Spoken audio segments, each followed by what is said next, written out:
La narrativa utilizada por la oposición en nuestro país en medio de un largo proceso electoral que definitivamente va a marcar un derrotero en el 2024, tanto para lo que se define como izquierda, pero también, por supuesto, para la derecha. ¿Cómo quedará la oposición en el 2024 después de las elecciones que tengan lugar precisamente para definir al sucesor, a la sucesora de Andrés Manuel López Obrador? Voy a platicar con un escritor, un analista que en lo personal admiro muchísimo y es un verdadero honor que nos dé estos minutos para nuestro canal, Federico Bonazo. Federico, ¿cómo estás? Jesús, qué gusto saludarte. Y agradezco las inmerecidas palabras de introducción, pero las acepto con muchísimo orgullo y te las agradezco públicamente. Muchas gracias, Federico. Oye, pues de entrada yo te preguntaría eso. Estamos inmersos en una narrativa en donde la oposición utiliza palabras grandilocuentes para referirse al presidente Andrés Manuel López Obrador, desde tacharlo como dictador, como autoritario. ¿Qué busca la derecha con esta narrativa en medio precisamente de un proceso en donde parece que van dando tumbos desde la elección de sus candidatos hasta el proceso para definirlos? Sí, es una pregunta que abarca asuntos no tan fáciles de desmenuzar como pareciera a priori. Desde siempre hemos visto una confrontación de narrativas entre rivales, grupos políticos que quieren, no sé, suponte desde el púlpito conquistar a la feligresía o desde la arenga militar conquistar a la tropa o en nuestras democracias modernas conquistar a ese ente, el elector, que también lo describía Ambrose Bierce en su diccionario del diablo como aquel que tiene la posibilidad de elegir entre dos candidatos que ya eligieron otros, ¿no? Esta batalla de narrativas a mí se hace de lo más interesante porque sin duda se dirime en esa primera instancia, en esa primera batalla, lo que puede ser el resultado electoral y con el rumbo de esa cosa que aún sigue llamándose destino común, a pesar de que muchos lo han querido ensuciar o lo han querido capitalizar para pequeños grupos, han querido privatizar el destino, por así decirlo, ¿no?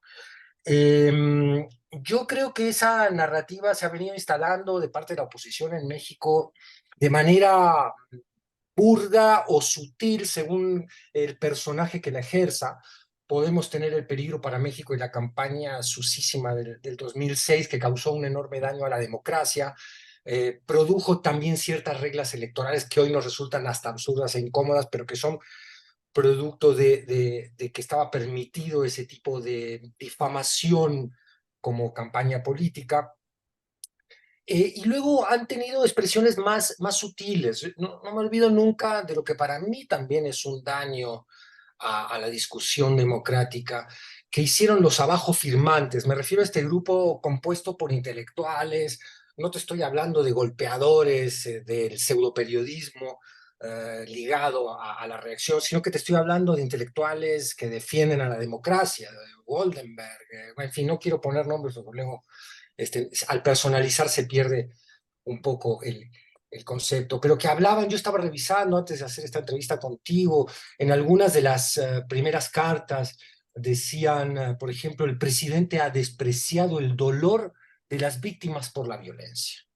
Mm. Entonces, hablaban de deriva autoritaria, cuando tú ves después que sí, en su pugna evidente, pública y evidente con el Poder Judicial, el presidente ha terminado acatando todas, no porque quiera hablar de un presidente perfecto, porque lo único que se trata aquí es de intentar, con moderación, con cierta ecuanimidad, analizar la evidencia más allá de las simpatías que uno tenga por uno u otro bando, ¿no?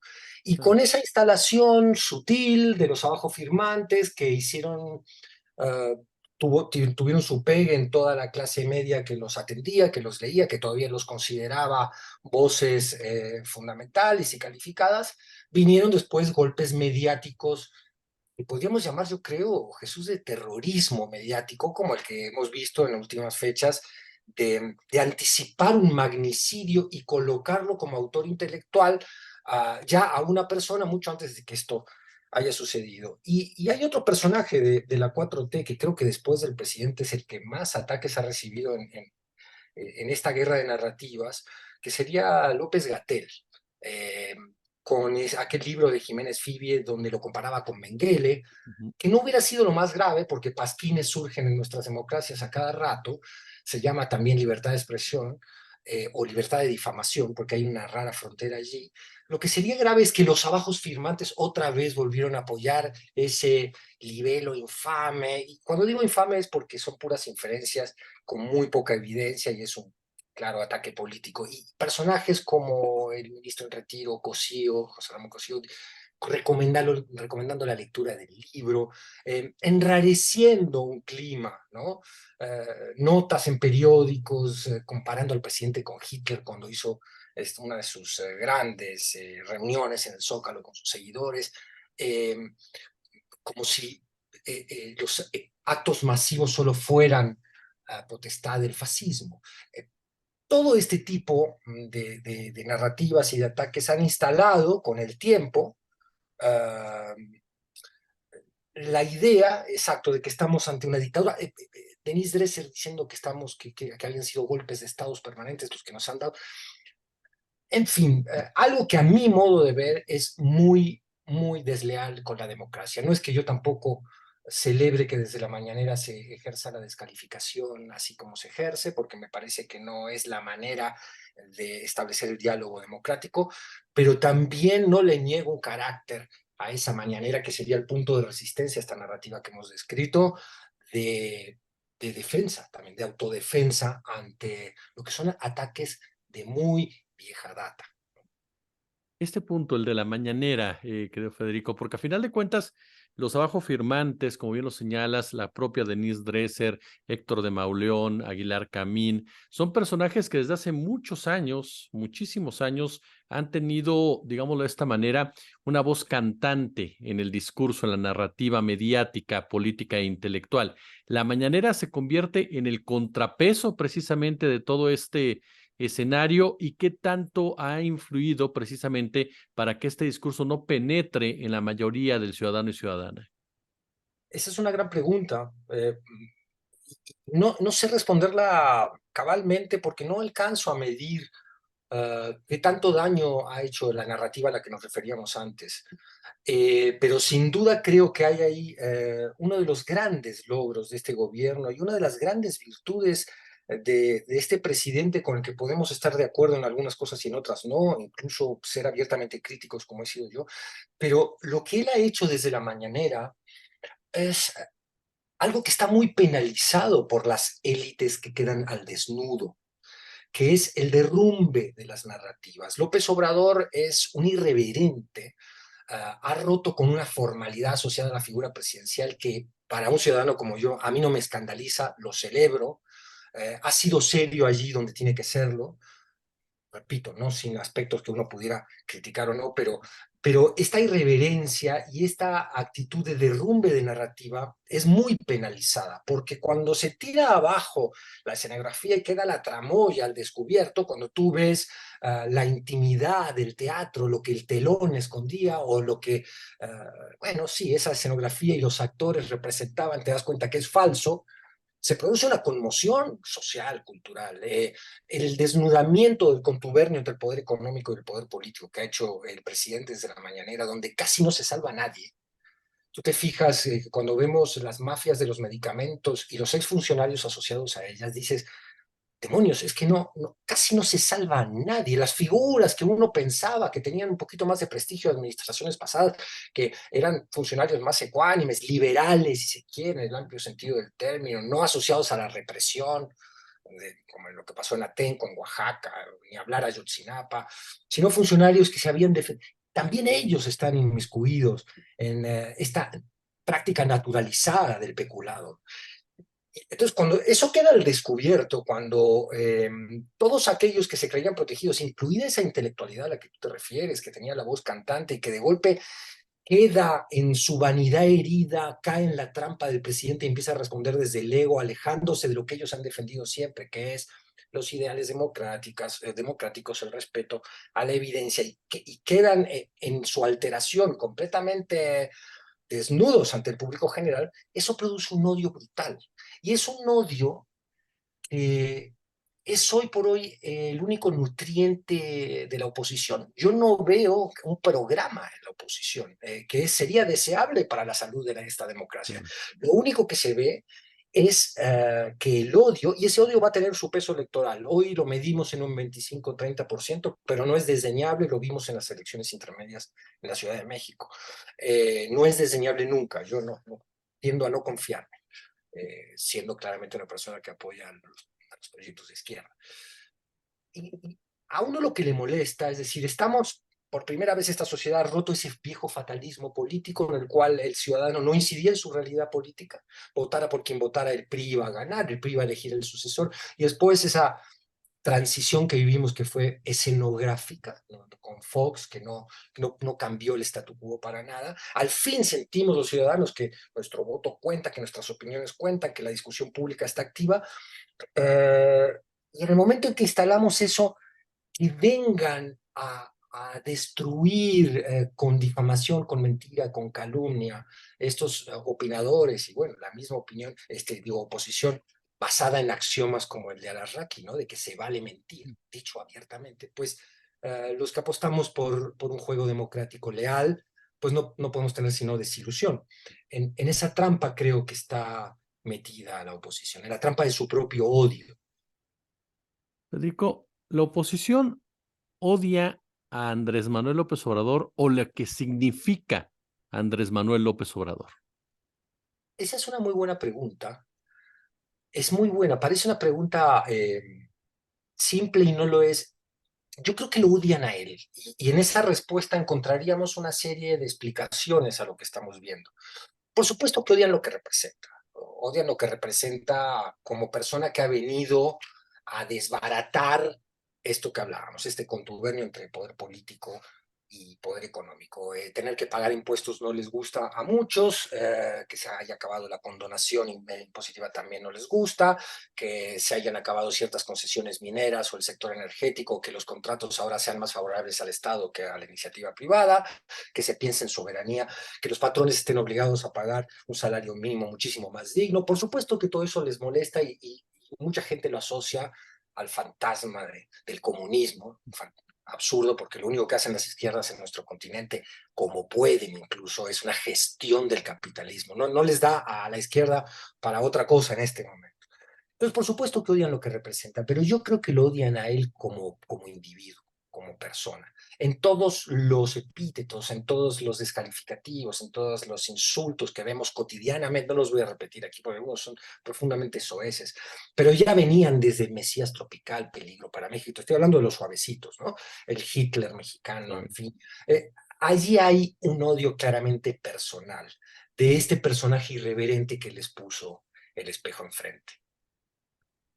¿A dónde se dirige la oposición, Federico? Porque hablamos, y escuchándote muy atentamente, de una oposición que parece agotada incluso. Es cierto, ese 25-30% no se puede desdeñar, no se puede minimizar, pero ese 25-30% le alcanza a la oposición para que después de 2024 pueda rehacerse, pueda reincorporarse, porque como bien señalas, es necesaria una oposición fuerte, es necesaria una oposición que de verdad aporte a un país y genere una alternativa, una alternancia.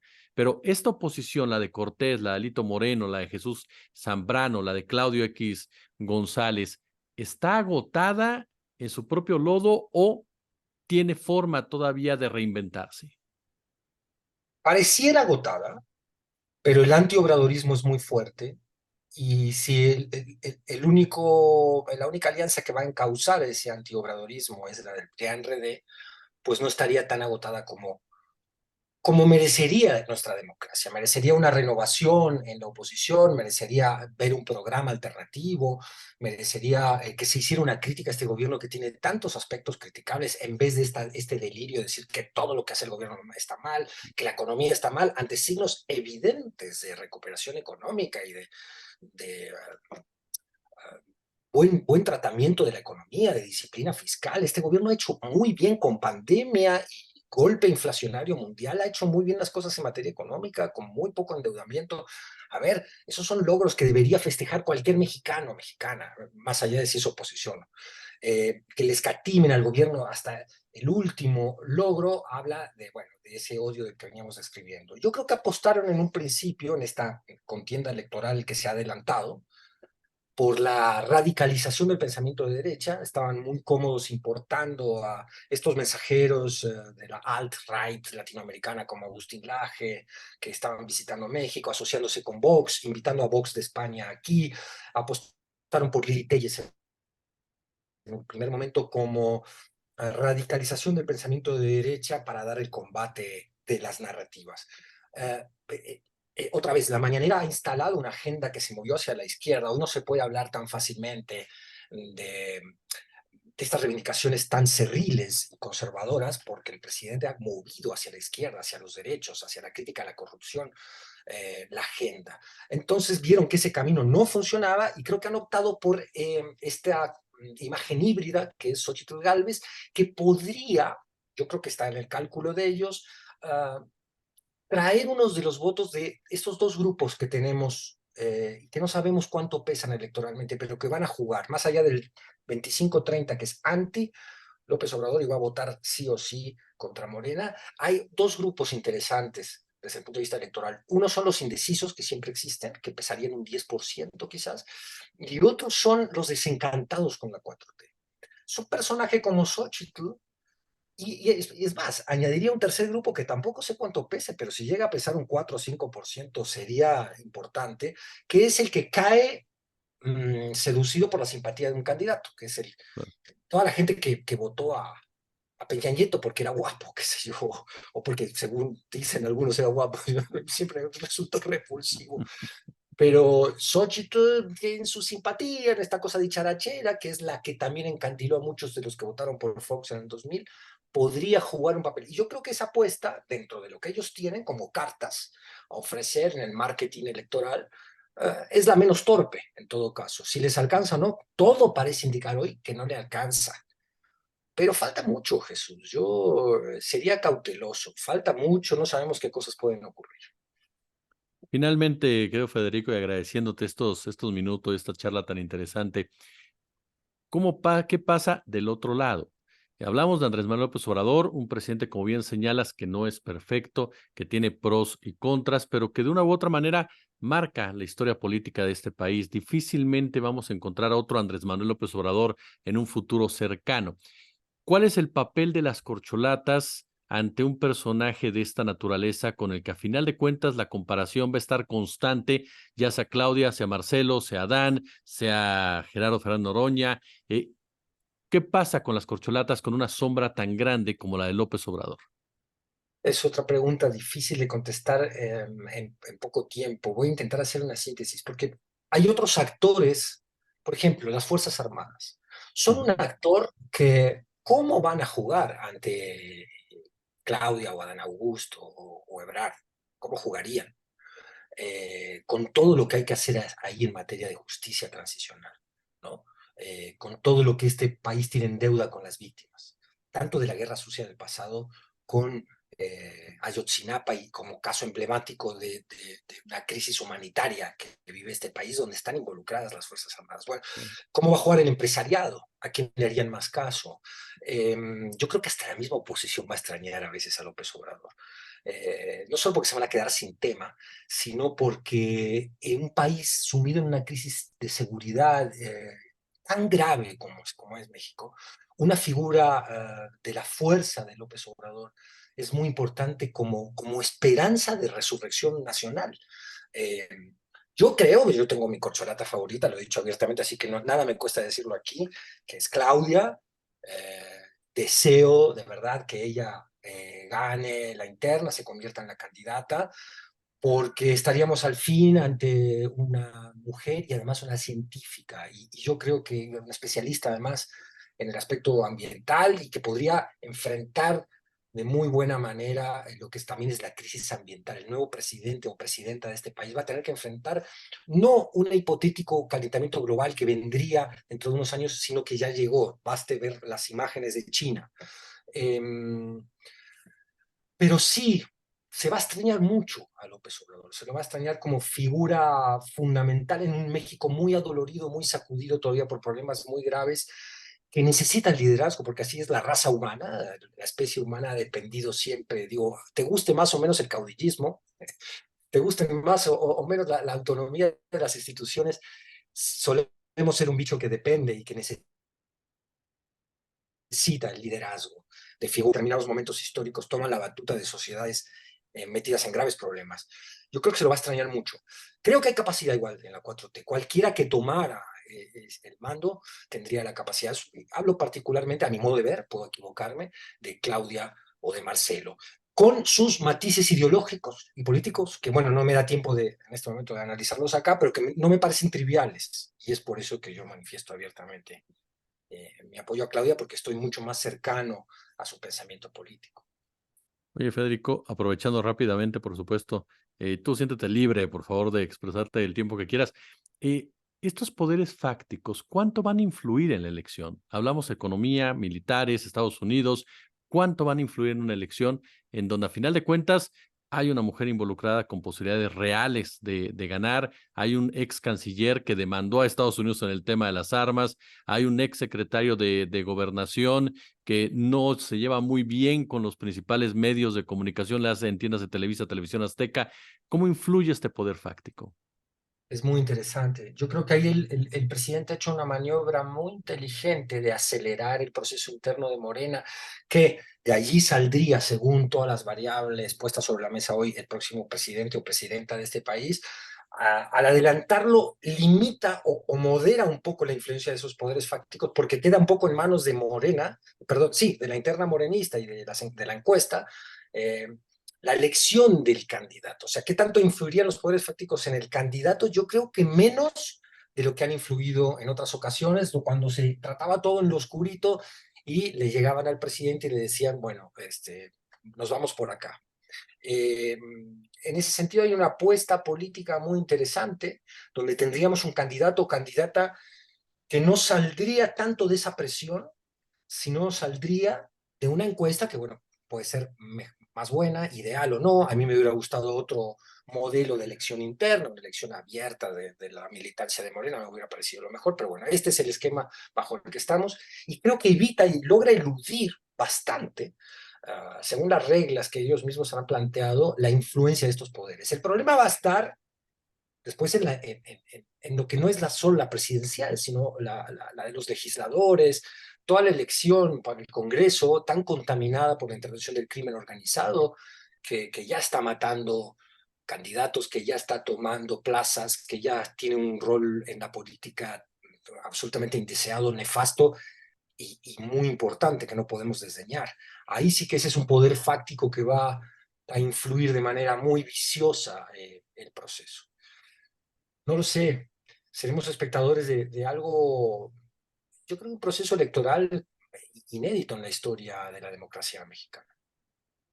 Federico Bonazo, de verdad, ha sido un honor escucharte y platicar contigo aquí en nuestro canal y pues, molestarte más adelante para seguir analizando estos temas. Querido Jesús, no es ninguna molestia para mí, es un honor hablar con un periodista al que sigo mucho, como tú, Gracias, que defienden un bastión que para mí es un tesoro social, que es el del periodismo independiente. Me animo delante de tu audiencia a felicitarte, a decirte que no gracias. cejes en tu labor tan importante. Hacen falta muchísimo los espacios como los que tú mantienes y sé la dignidad con lo que lo mantienes y el corazón y el profesionalismo con que lo mantienes, Jesús. El honor ha sido para mí.